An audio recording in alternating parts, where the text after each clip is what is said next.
Hello and welcome to Photo 2022's headline talk series Photo Live. It's great to see an audience here in person and also welcome to those joining us online. My name is Lindsay Gosper and I'm the events producer at Photo 2022.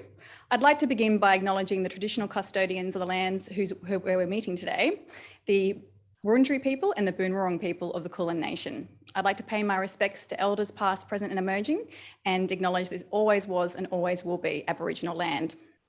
Photo 2022 International Festival of Photography is currently taking place in galleries and public spaces across Melbourne and regional Victoria, featuring 123 artists in 90 exhibitions. The whole festival responds to one theme, being human. Photo Live delves further into these contemporary human conditions and addresses the social and cultural role photography plays in our lives across 8 events. We will also explore through these talks how art can activate cities and public spaces. I'm thrilled to introduce our next Photo Live talk, Aging, the Ultimate Taboo. Our chair today is Ryan Jefferies, Creative Director, Science Gallery, Melbourne. And our guest speakers are Photo 2022 exhibiting artists, Ponch Hawks, James Henry, and Jenny Lewis.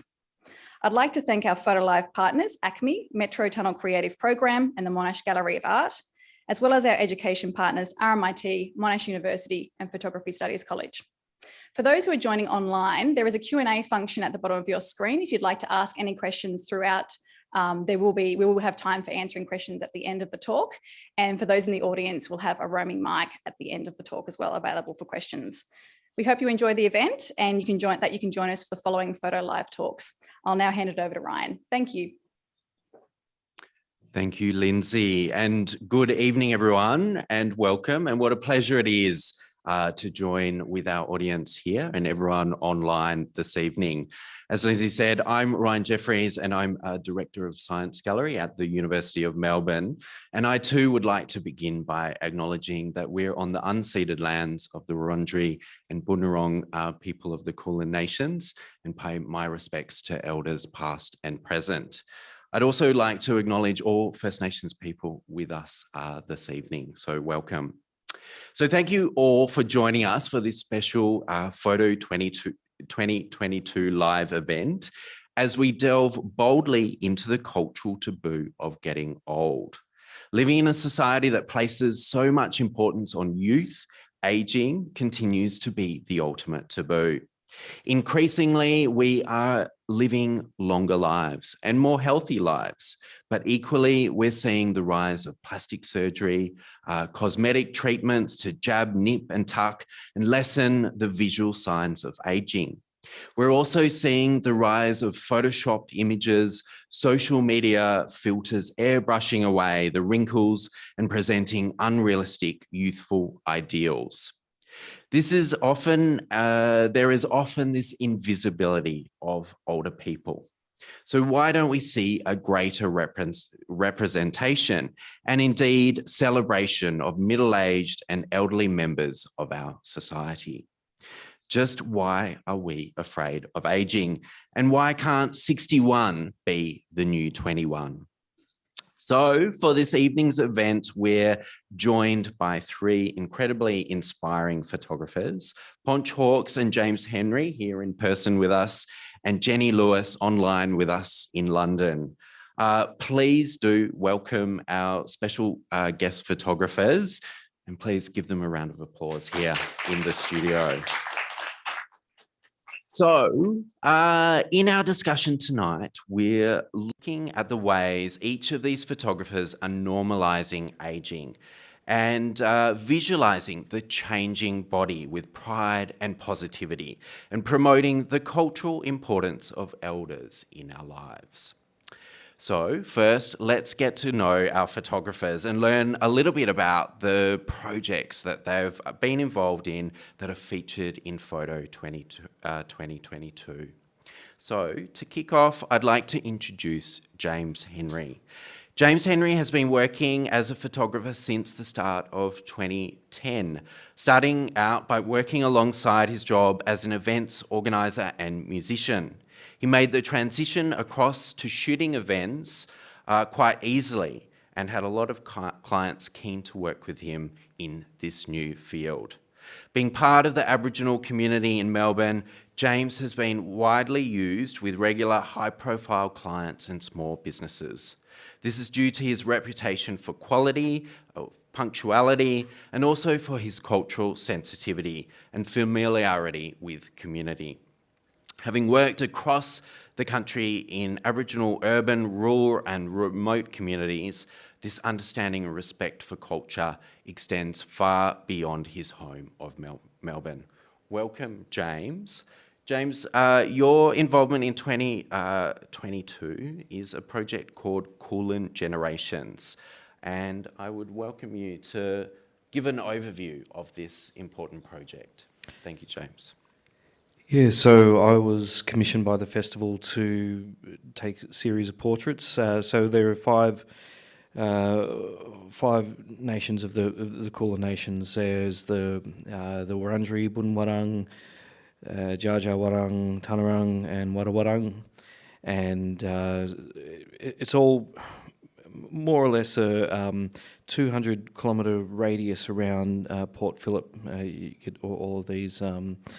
All of these peoples, which I guess they're unique in their own way, but they all share a similar language and a similar culture, and I guess have that unity, but also have that uniqueness to each other. So I was asked to represent 5 of the elders, which represent each of the Kulin nations.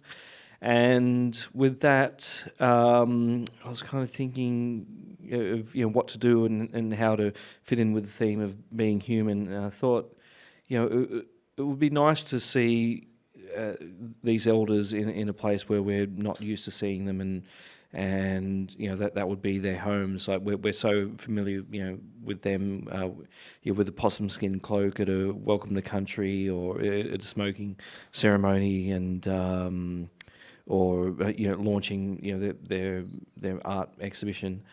So I wanted to also capture them with their grandchildren, and I think this was a good way to be able to I guess show them how I know of my elders, and I of course I see elders out and about from right across the country in the public space, but I have a special relationship with my elders, so I just wanted to show that the connection that they have with their grandchildren, to I guess give a different insight to the elders, and at the same time allow them to have a moment to connect and have a real experience, and me to be, I guess, that fly on the wall, or that person just outside the door here looking in, so that I guess gives you an opportunity to learn about them, not only through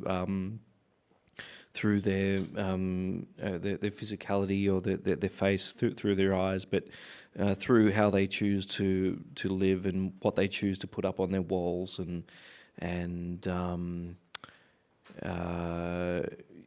I guess also where they live as well, what they're surrounded by.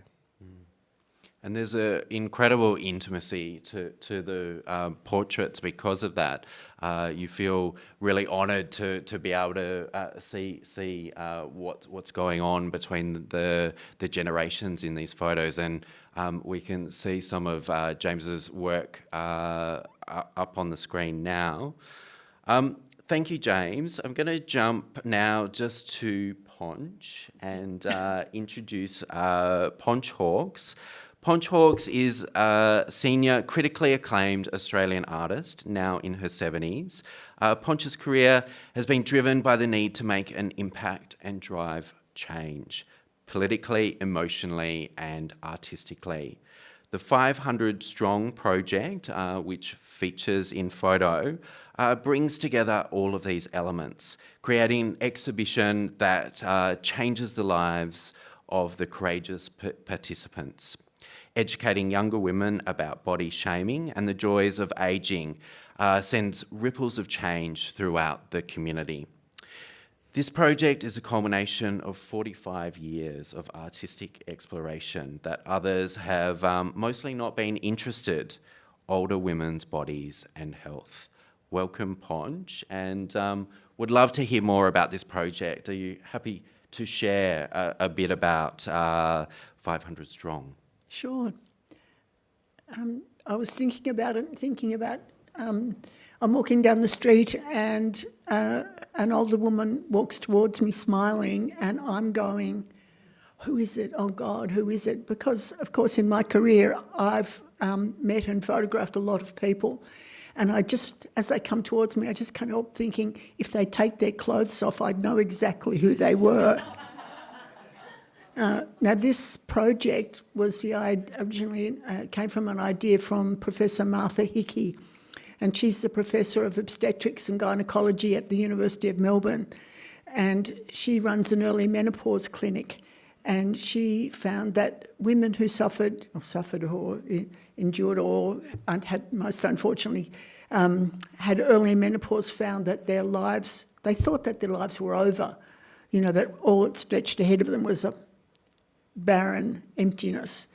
And she had no material, she felt, to sort of offer, and she just was trying to think of a lateral way. How would you get through to people? And she had the idea of maybe you could do it through art. And she got together with Jane Scott, who's the curator, and they dreamed up this huge show, which was at the Abbotsford Convent last year, called Flesh After 50.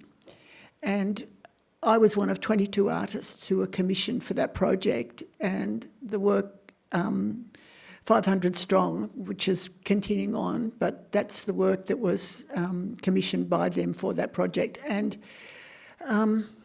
you might ask, why is it important? Why is it important to take photographs of older women naked? And I think that we have a very gendered view of ageing. That old chestnut of George Clooney, who can have a partner 25 years younger on the screen, and everybody just accepts that's fine. And yet we have very little evidence of older women being able to have a much younger lover. In fact, when I was trying to think, Ryan helped me out, I was trying to think about what men in public life have an older partner. And Ryan suggested that President Macron, that he married his former school teacher, but he's one of the few people I can think of. So what happens is that women generally don't necessarily understand how they look or how other women look.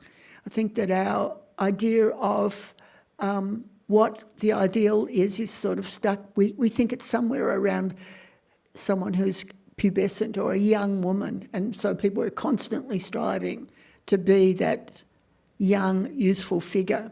But the thing is, we all have the imprint in our bodies of our lives, that we have, depending on our genes and what sort of socio-economic group we've grown up in. So have we been able to afford health? Have we been in an accident? Do we live in a country where there are infectious diseases? Really, or have we had children? Because all of those have an impact on how we look and who we are. And I hope what this work does is demonstrate that there's a huge range of the way women over 50 look. And one of the most terrific things about having done this work is that when the exhibition opened, I was really completely flooded by messages from people who said, this has changed my life. This has really changed my life. And I had no idea that other people look like this and that we're all normal. And in fact, even now, I get at least a message a week with people saying, I feel okay about myself because I saw this work. I think that I've done a lot of projects, and often I've, hoped that I might make some impact, I might shift something. But often it's only been demonstrating what it was, not actually having an impact like this show has had. So that's my story. Thank you, Ponch. It's incredibly inspiring, and I went down to Geelong last weekend and saw your work, and there still was some people there feeling awkward in front of the works, and you realise how much of a taboo this still is in terms of the cultural aspect of that, and we'll unpack that a little bit more. So thank you, Ponch. I'm going to move now to Jenny. Welcome, Jenny. And Jenny Lewis, portraits are non-judgmental and unobtrusive, offering a rare intimacy into her subjects' lives. It is her interest in people and revealing their personal narratives that motivates her work. Much of her personal work centres on her experience of living and working in East London. This work has now been published as 3 monographs. One Day Young, which is featured in photo, is an empowering series reflecting on the strength and resilience of women just hours after a birth. Hackney Studios, a celebration of authenticity, each artist nominating the next, discovering the supportive network of a creative community facing the impossible threat of gentrification. 100 Years, which I correct, is the work that features in photo, is a portrait series of 100 portraits, every age from 1 to 100, navigating the themes of ageing, connectivity and identity, and is the project we'd love to hear more about, Jenny. So if you're happy to give an overview of 100 Years. Yeah, I mean, it is a very simple concept. 100 years is 100 pictures, it's 100 people, 100 lives. Going from naught, there's baby Herb there, through to 100, capturing every age. I could, because I was having done my first book was about women who'd just had a baby. All the pictures were taken the day the baby was born. So I'd spent 5 years photographing women at a certain point of their lives. And then I'd done another long project that had taken 5 years, which was artists in their studios. So that was, although it was different ages, it was a certain type of person, a creative person. And I felt like I really wanted to expand my kind of experience and investigate life that was outside of those 2 brackets. And, you know, I'd sort of forgotten what it felt like to be 20, and I had no idea what it might feel like to be 70, 80. I wasn't surrounded by a range of ages. I think naturally we tend to surround ourselves with people who are quite similar. So I wanted to kind of have conversations with people and take their photographs and understand a little bit more about life and remind myself about what had already come before. So that's why I did the project. I always photograph people in their own environments to give them a bit of power in how they're represented. So I'd photograph people in their own homes or at work or in an outside space near their homes. So in a way, that's a little bit like James's approach with his project. You know, there's elements of their life around their house, how they've chosen to decorate their house, the objects in their house. You can start to build up a picture of their personalities. So I always like to do that and not sort of dominate and manipulate people too much. I don't retouch the pictures. I really want to share an authentic version of that person. Yeah, sorry, I'm looking at the pictures and I can't see any of you. It's quite weird. So that's the similarities. And as I was saying before we started the talk, this time I wanted to share people's thoughts as well as their image, because I was having wonderful conversations with people and I wanted to share what they were thinking. So with the photos in the installation in Melbourne, you've got some of their thoughts underneath them. And Jenny, yeah, these aren't actually the pictures I sent in, so I'm a bit confused. These are the pictures of the installation. I thought we were going through the pictures of the book, 10 of the pictures of the book, but that's fine. There they are. I think they're up there now, Jenny. Okay. Tell us how did you select the 100 people? I selected people by just going up to people I kind of thought looked interesting. I don't know, as a photographer, you're constantly scanning people's faces and wondering what they're like and what's going on in their head. So I would just go up to people in the park, out on the street, and say, you know, I'd love to do your photograph for this project. And then I'd send them my email, they could look at the website. And if it's something they wanted to get involved in, they'd get back to me. So I had a grid on my studio wall of 100 post-it notes with every age. And as I found people, I'd take them off and swap it with a picture. But of course, it did get harder as I went through, as I had very specific ages to find. And what I wanted to do was challenge my preconceptions of what people were like. Like Leo here is 26, I think. And he was full of anxiety, and he talked about how he was so free. He's actually from Australia. I think he might be from Melbourne. But he talked about how he arrived in London with, you know, no money. He just like got on a plane, arrived in a city, knew no one, and just had this kind of bravery about him. And at 26, he said that it all fallen away, and he was kind of full of anxiety, timidity. He had to run every few days just to kind of cope with these feelings of anxiety. And it was interesting that a lot of the younger people seemed to carry a lot of weight and worry with them, whereas a lot of the older people had a lot more joy. So it was really nice to kind of challenge my preconceptions of what aging would be. And yeah, I was left really pleasantly surprised that there's a lot more chapters to come that could potentially be filled with joy and adventure. And it's not what I was expecting to find. And I linked back to the original project with like, this is Sonia here, 32, and that's the day she had a baby. And I'm very keen to always sort of celebrate people's strength and resilience and show that this moment of birth is about joy and love. And often that moment can be shown with the women very vulnerable or fearful, or birth can often be talked about that it's a lot of, you know, it's the hardest thing you'll ever do. It's all about the pain. And what I wanted to show in that moment, that it was about joy and love and strength. So it was also very important for me to get a diversity of experience across the project, not just a diversity of gender and ethnicity, but a diversity of economic backgrounds, of thoughts, feelings, emotions, because obviously life is full of, you know, numerous sort of, sorry, I'm getting lost with my words, but so many thoughts and feelings and emotions and perspectives. It's impossible to be able to communicate them all, but I wanted to show that huge variety.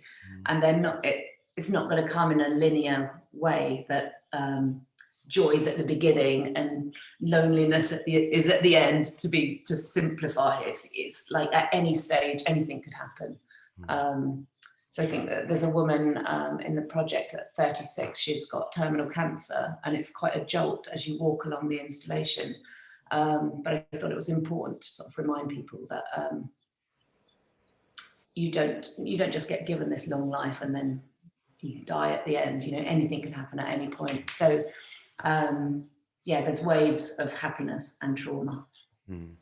And Jenny, you mentioned this kind of diversity of emotions, and I think as a viewer, you go on this journey of those emotions as well as you wander. And if anyone hasn't seen Jenny's work, I encourage you to do so. It's 100 meters long, I think, that you kind of wander along and see this kind of journey of life, of experience and emotion. Really inspiring. So thank you, Jenny. So we might launch into some questions. I'm going to ask all of our photographers a series of questions, but we will also have time for audience to ask our photographers questions as well. So think away, and those online as well. I think through the chat you can add your questions. So I think, as we've heard, these incredibly inspiring projects from our photographers, I think there's many layers of narratives that we can start unpacking. But as I mentioned from the outset, tonight is about aging, and particularly that cultural taboo of aging. So I'm really interested in this idea of the role photography can play in breaking down some of the cultural stigma of growing old. So the question to really begin with, what role did each of these projects play in breaking down the stigma of aging?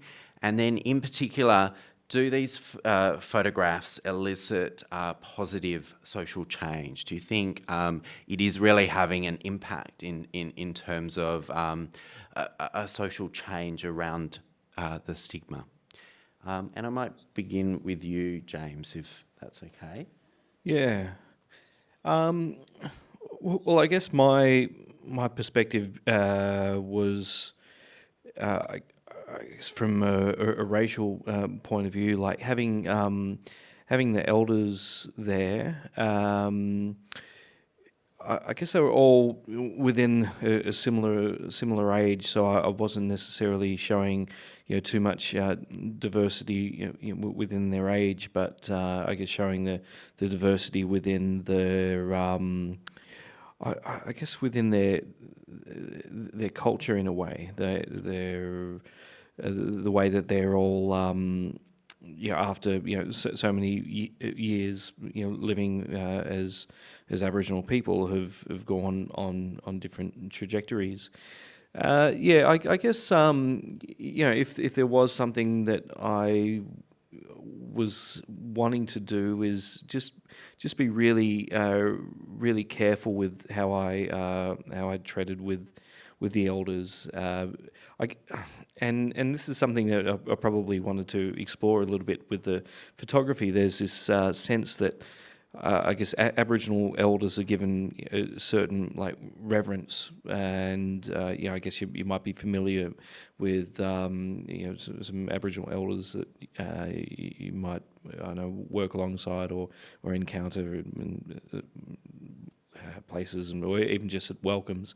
There's always that auntie or uncle, and at a whole lot of Aboriginal events. You have the elders table or the elders tent, and they're given I guess that certain that certain respect and gentle touch that I felt I needed to also bring across in the photography, and be very just ultra respectful, so that then whatever came across in the images was going to be an honest representation of them, so that then I guess they have that control over it. It did cross my mind a few different ideas of what the photos could be, but in the end it really had to be a matter of them having control of control of the narrative to a certain point. Of course, I kind of had my perspectives that I wanted to explore, but in the end, it was going to be them in in what they chose to wear, where they would normally spend that time, and then hopefully the honesty could come through. That was there was going to be. There was going to be flattering, but at the same time, raw and hopefully interesting. And James, do you think this idea of aging as a taboo is relevant for Aboriginal culture and community members? Well, I actually almost look forward to it. There's that elder status, and it kind of makes me think about my grandfather, who was a well-known singer, and well into his 60s, he would dye his hair, and so there were some movies that he. And there was, I think, a couple of movies, and there was also a play he was in. I guess going back, 10 or 10, 15 years before he actually stopped dyeing his hair, that he let the grey come out, for that particular role. And then it was kind of like, oh, okay, I see him as a very different man. But then, once he was finished, playing the part of an elder, then he went back to dyeing his hair, and he, went on stage as a singer. And it wasn't until he was I guess kind of getting into his mid-60s, he was encouraged by another musician friend, or at least one, to say, oh, maybe it's time to let the grey come through. And he was still wanting to, maybe I can do the salt and pepper look, but then said, become a silver fox. And then once he did, then I guess. He was, everyone's, Uncle Jimmy. And I kind of feel that, me as an Aboriginal person and as an artist to a certain extent, I feel that what I'd like to say, I reckon, could come a little bit later. Once I, reach that certain age, and then I might be the Uncle Jimmy to other people, and I'll have my seat at the elders' tent, and I'll be able to, get away with saying a few more things than I would otherwise do now. So, it's something that, I feel that, my career is. Has got a long way to go, once I'm an uncle. Yeah. And I think that the cultural aspect here is really important. I think if we look globally as well, there are other cultural community groups who have that kind of respect for elders. And perhaps some of this idea of the taboo is more through a Western lens as well. On that basis, I'll throw to you, Ponch, as well, this idea in terms of social impact of your work. And I know this particular project is of incredible importance in terms of your career because of that impact. I'd love to hear more along those lines. Well, I think I said a lot of it before, It's had a big impact. I'm in this project, incidentally. Like all those other 460 women, I had my photograph taken too, and I'm confronting this what ageing actually is. But of course, I feel like I've got lived experience. I can say that I've got lived experience of being older, and I think that women generally, if you think about the arts, they're not represented. Middle-aged women are not there. They're nowhere to be found in the pantheon of nudes, the traditional nude panorama, and they're generally not portrayed in the arts pretty much at all, and you don't see them any other places, so that you have this problem of women who have a lot, plenty to offer, being invisible in general in public discourse, and certainly within the arts. So I am kind of hoping that this work will, I know it has already to the people who've participated, and it's really hard to gauge how other people will find it. I know some young people find it quite alarming and quite confronting, and it's really because we're just not used to seeing what the human body actually looks like, especially the female human body.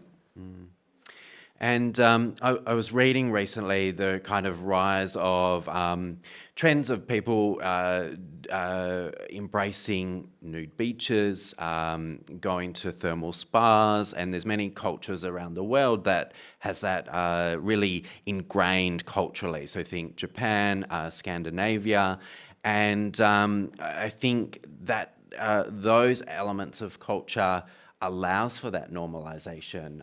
People then are exposed to the kind of diversity of the body at various stages of life, which I think is kind of removed more and more. So it's interesting reading this, that here in Australia there is a bit of a rising trend, and I think that plus the work that you're doing is really helping to kind of normalise and break down this idea of the stigma. I think we're pretty fond of our en-suites. I don't think too many people even like to take the Japanese bath, but which is, of course, quite wonderful.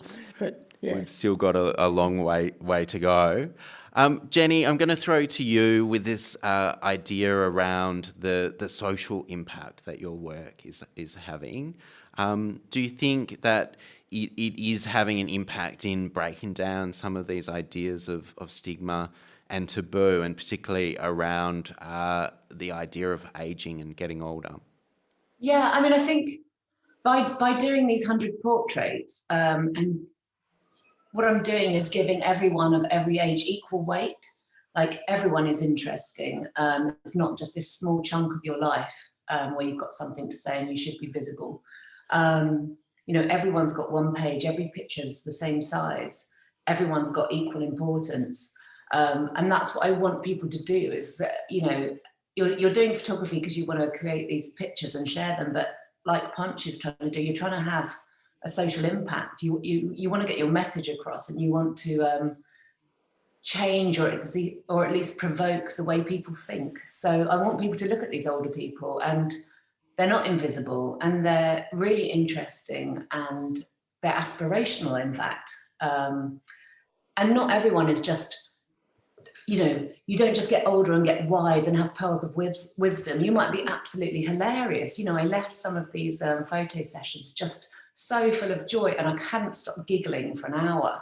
And, you may be, well, I wasn't maybe expecting to have that experience and that connection and that very easy conversation with someone. So yeah, that's what I want to prompt in people when they look at the pictures. Oh, maybe I should give my aunt a call. Maybe I should talk to my neighbour. Maybe I'll have an amazing connection. And as well as looking forward to the older people and those experiences, I found, we're talking about aging, and of course it depends where you are along the timeline, what aging is. I'm nearly 50, so it's everyone above 50. That's what I'm looking at for aging. But when I looked back and had conversations with the 17-year-old, he took me back into my head of when I was 17, and we spent half an hour lying in the park looking at the clouds, and it was just the most freeing, joyous conversation. And I'm a really old woman to him, but we could connect and have a lovely conversation and an openness. And the same thing with the 7-year-old. So I think, although we're talking about aging, and it's really important to highlight, the invisibility of the older population and how important that is to sort of dilute the images we see in the media. I think what I was surprised about is that you can absolutely connect really strongly with any human of any age if you just give someone time and you listen, and you sort of, you can just be open to that experience. So, aging starts from the minute you're born, doesn't it? It just depends where you are. Exactly. And we'll get to that idea of intergenerational exchange as we journey through this kind of discussion, because I think it's important around this idea of exposure to different generations and the conversations that kind of emerge. I want to first jump to this idea of gender, and Ponch, you've talked about gender and the real stigma, particularly faced for women around ideals of beauty and body image. We did have this discussion around examples of flipping it. So thank you for sharing around the French president.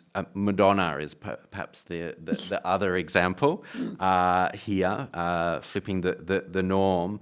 But I want to unpack this idea a little bit more in terms of, gender, and particularly, what role does gender play in the taboo of ageing? Is it faced by men, gender diverse individuals as well, from your experience? Of course it is, and of course it's much worse for them just currently. I think there's incredible amount of pressure on men to conform in ways that wasn't even apparent 10 years ago, really, and same for diverse individuals. But, of course, my focus is on women, and I know more about that. And I know what a difficult path it is to tread as an older woman and how hard it can be. I seem to be sort of groaning, telling terrible, negative stories, but I don't feel like that about it at all. Many of these women have their stories imprinted on their bodies, as I said before, and many have got. I had such a fantastic time doing this project because it was full of joy and it was full of play, and once somebody put something over their face, they felt the freedom to play as well, which they may have not felt before. But also, it is a weird thing to step into a studio and a darkened room and take your clothes off in front of a complete stranger. And, that you're asking yourself, well, what am I doing here? How did I get here? And, is this a good thing to be doing? Should I be doing this? Are my girlfriends outside, are they going to still do it? So it was quite moving in that kind of a way as people unpack their reasons for it, wanting to do that, for wanting to explore their situation as an older woman. And Jenny, I'll jump back to you on this idea of gender. As you were learning individual stories, what role did gender play in terms of the impact of ageing in their lives, do you think? I'm just looking. I've got the whole series on my wall, so I can see. I don't know if you've actually been able to find some of those images of the older people that I sent in. I think we only got to Fabian, and he's only 40. But yeah, gender. Yeah, it did come up in the conversations a little bit, but it didn't weigh down everything. I have to say, people weren't kind of like suffocated with, this is who I should be at this stage. It was an amazingly open experience. And to be honest, much more meaningful things about their lives came out. So it wasn't just a repeated conversation of, oh, I hate my wrinkles, oh, my body's changed. It was beyond that. And I think sometimes when discussions about older people come up, it can get a bit stagnated in the body sometimes, because there's a lot more going on with people than just the visual aspect. So it didn't, I have to say, the conversations didn't often center around that, actually. It was more about the person and where they are at. And I think like Ponch kind of touched on there, people are incredibly generous with their time and what they give you and what they open up about. Photography is an incredible tool for that. These people, everyone I photographed was a complete stranger. So you're not expecting to have that openness that they share, whether they're taking their clothes off or letting you into their lives and letting you into their head. So yeah, I learned a lot. I don't know if I've answered the question or wandered off a bit.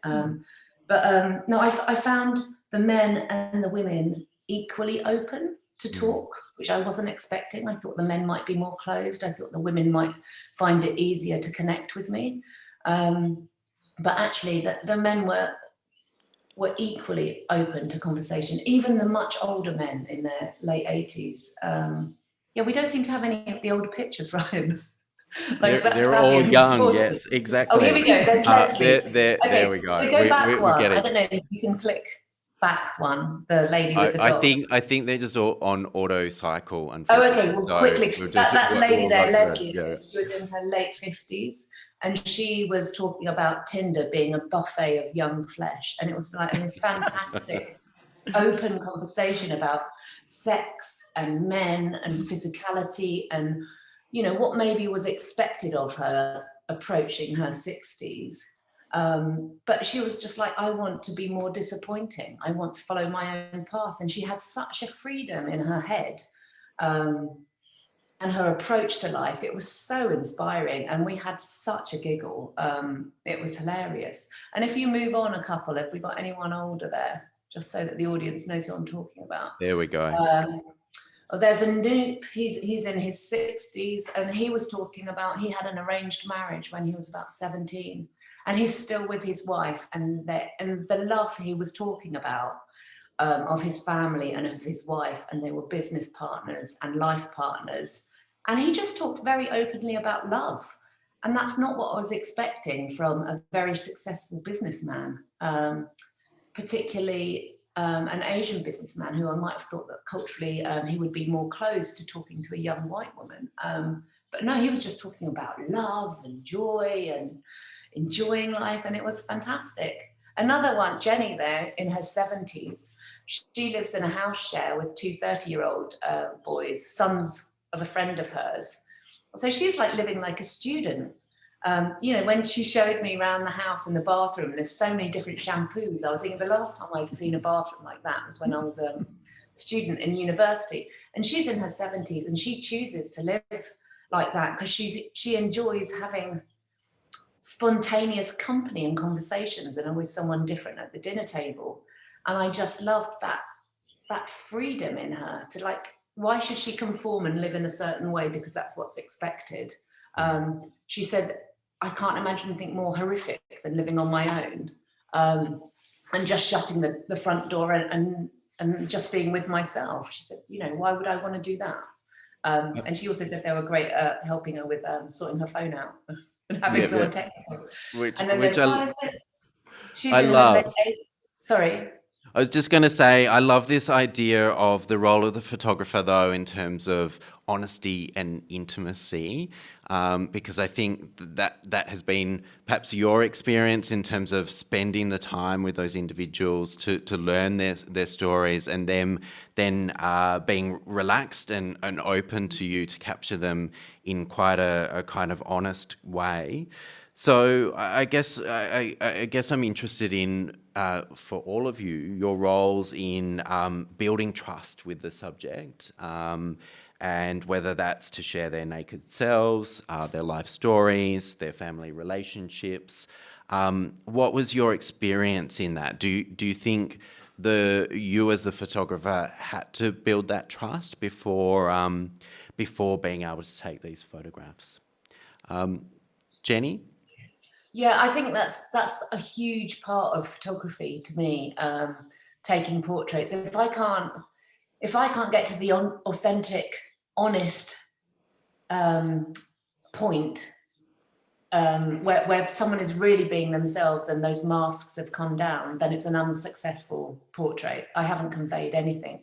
So absolutely, it's all about trust. That's, you know, it doesn't matter what camera you use or any technical knowledge you have. If you haven't got trust of the person in front of you, you're not going to get anything interesting. It's the most important thing. And I think the technique or the way that I get there, or I've learned to get there, is to be 100% open and honest about myself when I'm in front of someone. I don't hold it back. Anything about, you know, I'm presenting myself 100% as I can, and not hiding anything.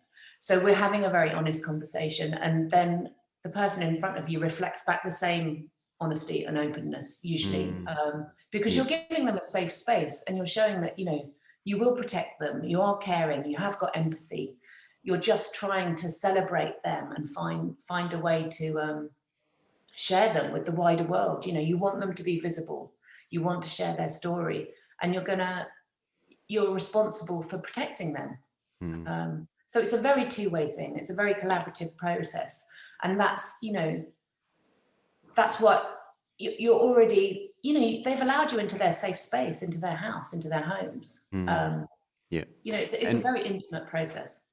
And I'll jump to you, James, in terms of this. You mentioned that in your introduction a little bit, the importance of having the existing relationships with the elders that you photographed. Do you think this played a really important role then in terms of being able to be more intimate and raw with the images that you were taking? Yeah, for sure. I guess even just presenting the idea to the elders, it was I guess nice to have that. I've been shooting in the community for about 11 or 12 years now, at a lot of events. So I've taken numerous photos of I guess usually the more prominent elders. So many welcome to countries I've taken photos of, and I've got this thing that I like to tell people, you know, if they look bad in the photo, then it makes me look bad as a photographer.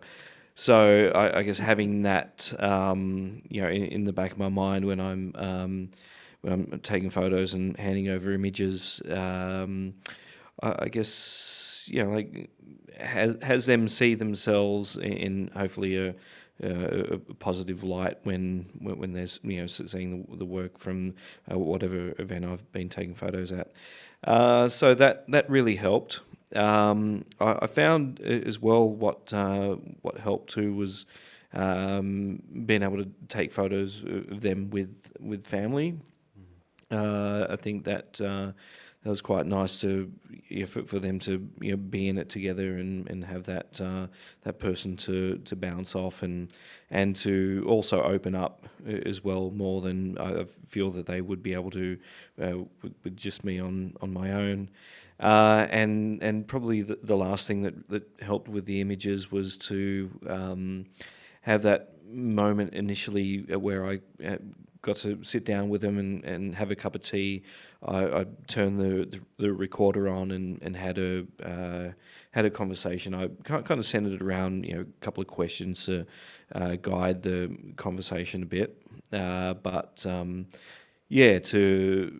guess this might be a natural part of the process anyway. But it was kind of nice to, you know, have that documented and to and for them to know that their voice is being heard. It's not just going to be, you know, my perspective of them coming across, but it's going to be, you know, their words and what they hold as important to be, you know, part of the exhibition. And Ponch, your experience to encourage people to be naked in front of you, what was your role in building trust with those people? Well, everybody who came to be photographed knew they were going to be photographed nudes. That's number one thing. I mean, both Jenny and, gone blank name, James, the experience making portraits is similar. It's, you know, that's what you need to do. You need to be in there and you need to make yourself vulnerable and to find out people's story.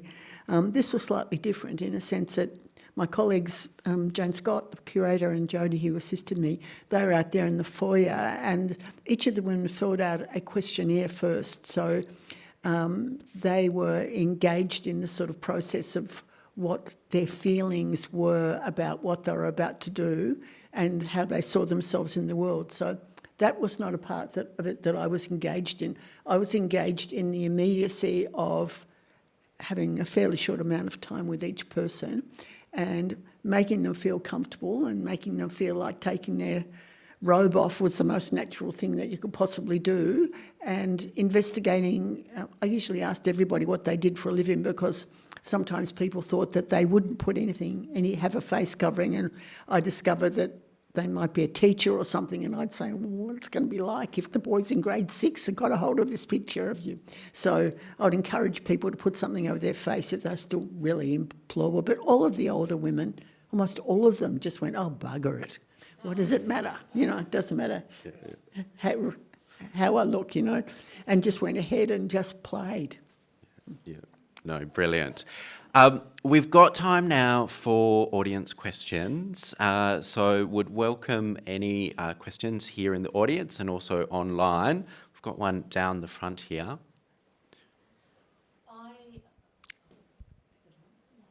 Hi, thank you so much. This is absolutely wonderful. I'm one of these women that feels totally invisible. And my question is, I wonder why. I actually don't understand. And the other thing is that when I've been overseas as an older woman, so in the last 4 years, well, prior to COVID, and France, Italy, Croatia, I don't feel so invisible. So is it something about the English culture? Oh, I think probably yes, you know, because the place of elders in the community is really quite different here. I mean, we're, you know, older people who aren't well frequently go to a nursing home and they don't get cared of within the family because the family places, houses are small, and people have 2 jobs and all of those things, so you don't have the structure that supports it. But what you're saying about feeling invisible, I'm sure every woman who's listening to this of your age feel exactly the same. That you go into a shop and somehow they don't see you. They kind of look right through you and you go, oh, I must be invisible today. It's an actuality. That's the thing. It's like, how would anybody know what you look like, naked or not? We don't figure. Older women generally don't figure in the culture in many important ways, even though we've all got plenty to say, we've all got plenty of lived experience. And, we're contributors. We've made things all our lives. We've done things. We've taken care of people.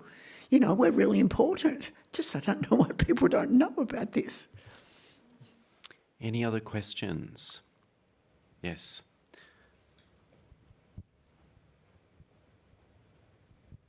Ponch, I was lucky enough to see the show at Abbotsford and also at Geelong, where it's hung. I'm interested in 2 things. One is that James and Jenny's photographs give us a lot of insights because they pull back on the framing, and we see a lot of environmental, particularly James, indications, and we start to learn about the subject, whereas yours are all studio shots. We're really relying on the sculptural form and the prop, which I gather was important. But we're also seeing it hung in Abbotsford Convent and Geelong as a salon hang, where they're not, at first sighting, the women aren't individuals. It's like a huge kind of grouping, like a big tribe. Can you talk to those 2 things? Yes, all of the photographs, for those who haven't seen it, they're all the same size. And when they were at Abbotsford Convent, it was a sort of 30-metre long hang, so just all together. And in Geelong, the gallery's smaller and it's split in 2.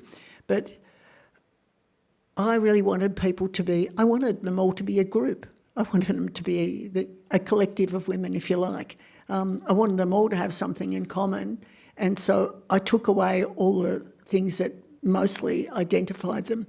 I wanted to see, what was the connections, not what differentiated them, if you like. And I think the size is really important too, because the panels, they're 5 deep and 3 across, and there are 29 panels. So it's an awful lot of photos, and it's a lot. Ryan would be able to say, because Ryan has seen it, how, you encounter it. Yeah, absolutely. It's kind of quite immersive experience because of that. Yeah. I think we have time for maybe one more question.